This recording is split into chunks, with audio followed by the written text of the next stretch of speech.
scenes had to be shot at different locations. So they had to get a lot of different reactions at different places. So, like in the scene where the Baroness is tossing the ball around with the children, I believe Max and Captain Von Trapp are up on the house, which was shot on a different day than the Baroness playing with the children out on the terrace, which is ridiculous because the fight between after Captain Von Trapp sees Maria with the children, they fall out of the boat. Gretel almost drowned, by the way. It's another story. She did almost drown.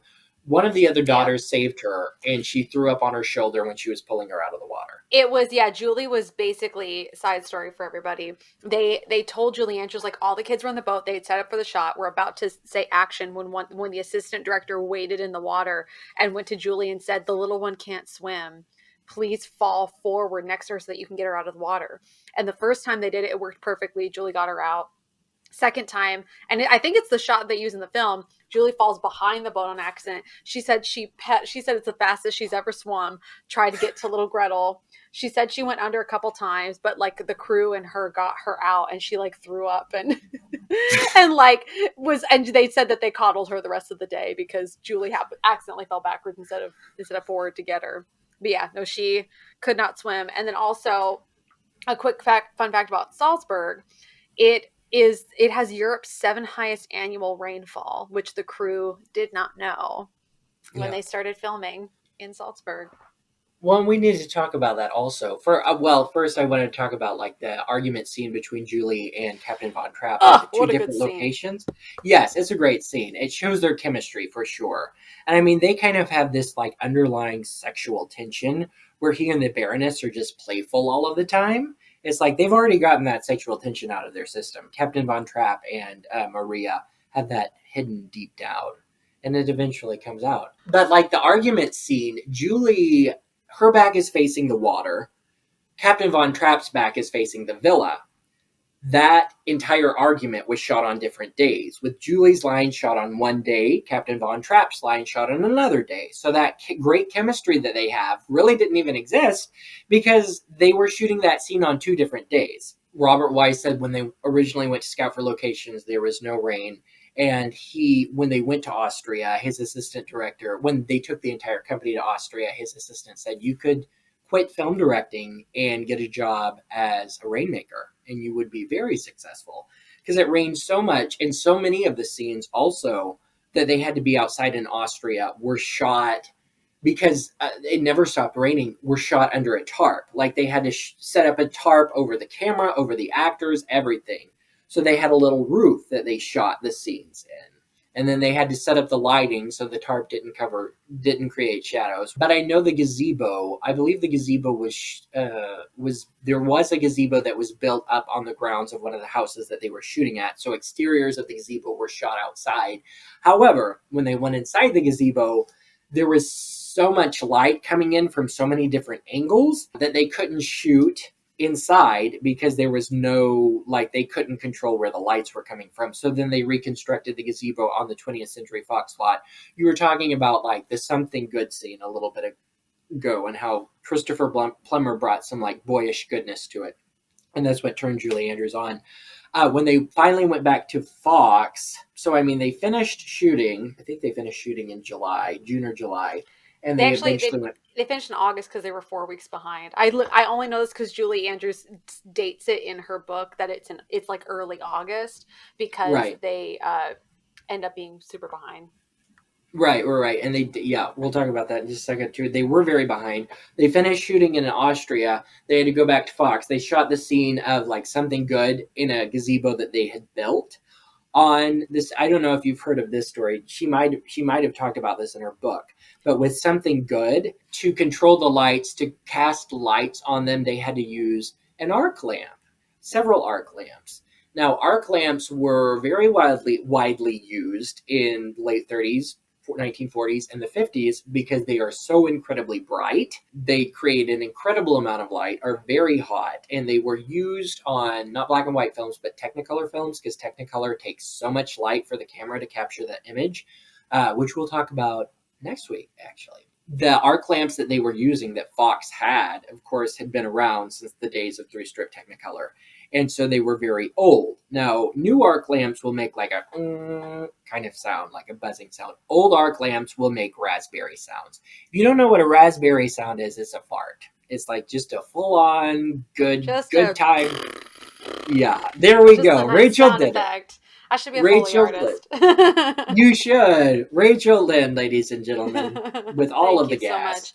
So much. Currently seeking representation. We all are. So when they were in the gazebo under the arc lamps and they were trying to sing something good to one another or like mouth to the words of the recording that they had made, the arc lamps kept making raspberries, and Julie and Christopher kept farting. The arc lamps kept farting, could not hold it together because it was like the arc lamps were commenting on like their mushy love story, being like, this is so stupid, and they could not hold it together. So eventually they spent all morning trying to shoot that scene. In the afternoon, Robert Wise was like, okay, we're just gonna cut the crap, just silhouette them, put them in the dark so we can't see them laughing. So in reality, in something good, even though you can see their lips moving, they were laughing hysterically because the arc lamps were, making raspberries. So anyway, that's another little fun story. Actually, I have a quick fun story while you, which is related to this, which is the fun fact I was telling you about earlier. So Ben and I were originally, he first asked me for the podcast. He first asked me to do Great Race, and then he asked me to do Sound of Music. But a connecting between the two, the next film that was shot in Salzburg right after Sound of Music was The Great Race. You're kidding. I'm not kidding. And Julie was offered the Natalie Wood role in The Great Race, but had to turn it down. Like, she wanted to do it, but had to turn it down because of Sound of Music, because they had to do the reshoots or they had to finish shooting in LA. So that is the reason why she had to turn down Great Race, was because of the sound. They had to finish filming the Sound of Music. But what a coincidence that the next film shot in Salzburg. And she said that a majority of the Salzburg crew went and did Great Race right afterwards. Oh, that's amazing. Facts. Jack Warner might have had something to do with that because he didn't cast. He was the one that kept her from being cast in My Fair Lady, the movie. He said he saw her on Broadway and he said she's not. Well, first of all, he said she's not photogenic, which is like, Jack, you need to get out of this. What a lie! You're obviously losing your eyesight, Jack. But he also said she's not good enough for the movies. And then that same year, Audrey Hepburn lost out to Julie Andrews at the Oscars, and she got to watch. Audrey Hepburn wasn't even nominated.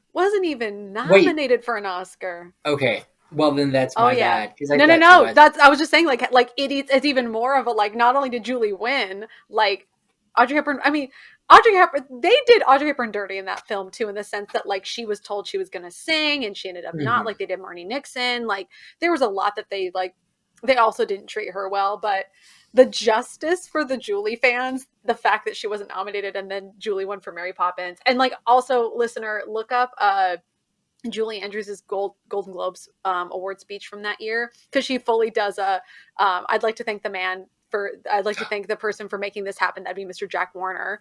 Like, totally shading him at the Golden Globes for her acceptance speech for Mary Poppins. It's hysterical. Yeah, no points for Jack Warner. Well, and the audience, like, screams when she says that, because it's so true. For everybody who doesn't know, Jack Warner was the head of Warner Brothers Studios for, like, from the 20s through the 1960s, really, until he dropped dead.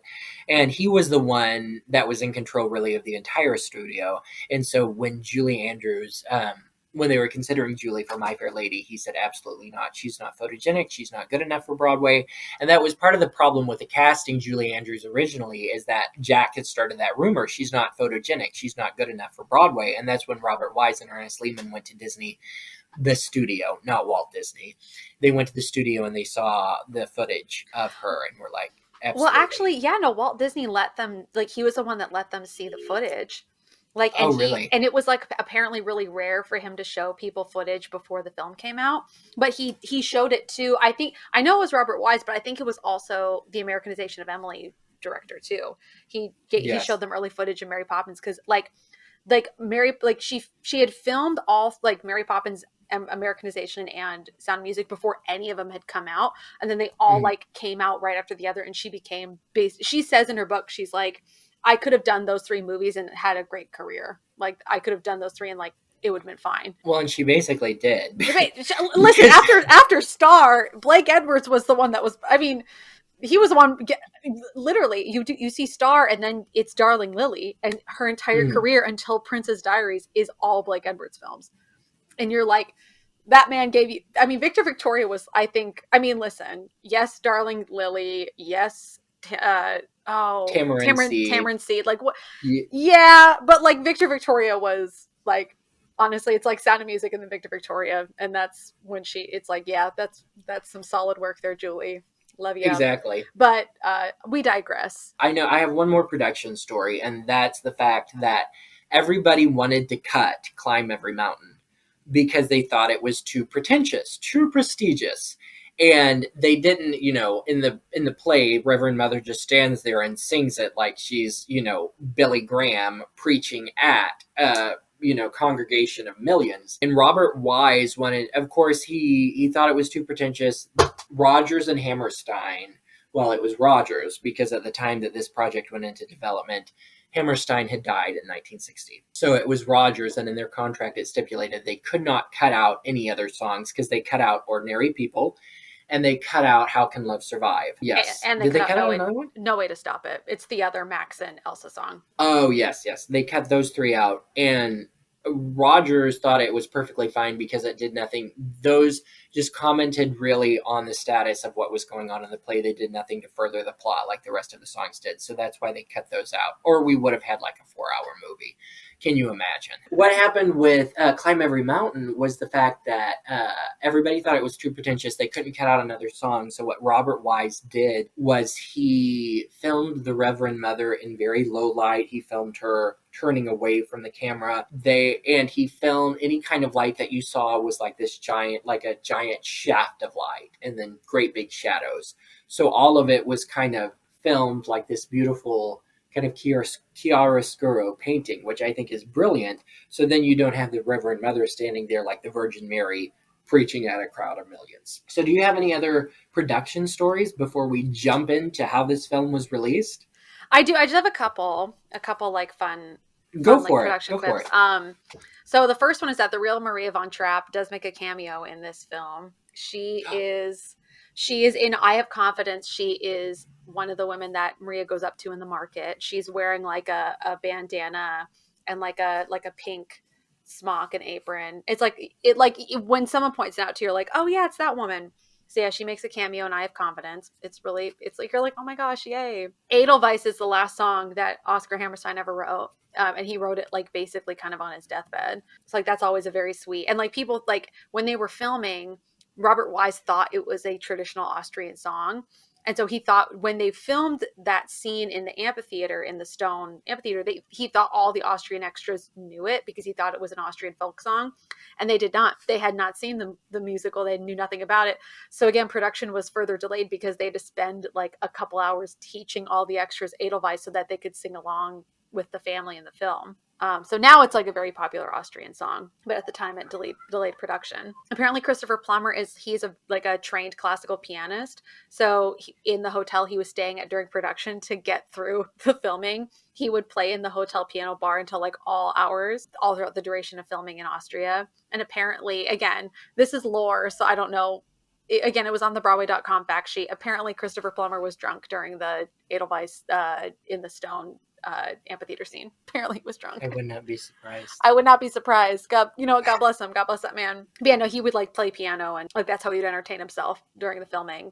And then I do love, this is my last one. I love this story. Julie talks about in Homework, she talks about the filming process, but she talked about how in any of like the open fields or the farmland, the production would pay farmers to basically use their land. And particularly during the filming of the opening Sound of Music number, they had, because it was literally an open field, they had to constantly wait for the rain, and so it was all sorts of delays. And for the brook as it trips and falls, like when she's passing by this brook, it's a man-made brook, like production made it.